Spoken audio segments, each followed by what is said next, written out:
Hi guys, a few days ago a Tory MP was suspended from Parliament due to harassment of a member of his staff.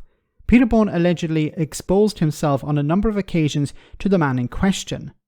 This brings us to why this Conservative believes that asylum seekers shouldn't work, because some of them may have been involved in criminal behaviour.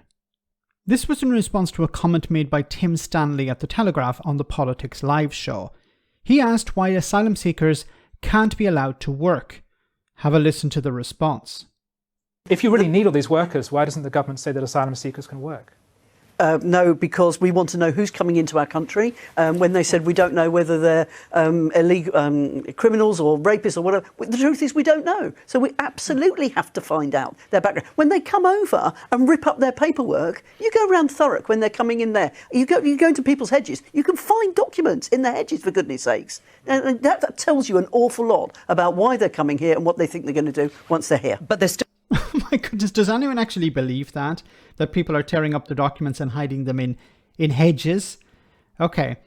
She pointed out here, well, we need to know who's coming in. We need to know if these people have been involved in criminal behaviour. Well, a big problem now is post-Brexit, the UK doesn't have access to European databases like before.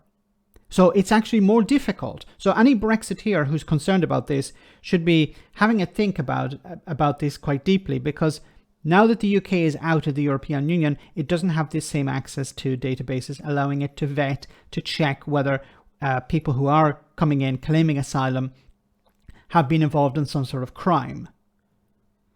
But it must be also remembered that the vast majority of asylum seekers are not involved in crime. Are there some? Yes, probably. But in respect to the general population, asylum seekers commit fewer crimes. Why? Well, there's a sword of Damocles hanging over their heads. If you get involved in crime and you're a citizen, you have certain protections. If you're involved in crime and you're an asylum seeker, you have fewer protections, fewer rights, and you risk deportation. So that's one of the reasons. But generally, if you're claiming asylum in the UK, you want to stay in the UK. You don't want to be deported. So you're going to keep your nose clean.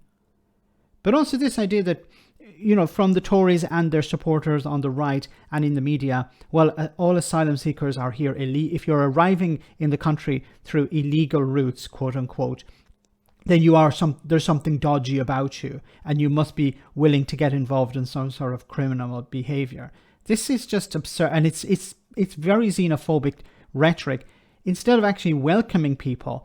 And the bigger point, of course, is, well, there's a shortage of workers because of Brexit, because of the ending of freedom of movement. And there's a whole pool of people who want to work, who have skills that are in demand, and the Tories don't want to allow them to work. Let me know in the comment section, guys, what you think. As always, your comments are greatly appreciated. Thanks a lot.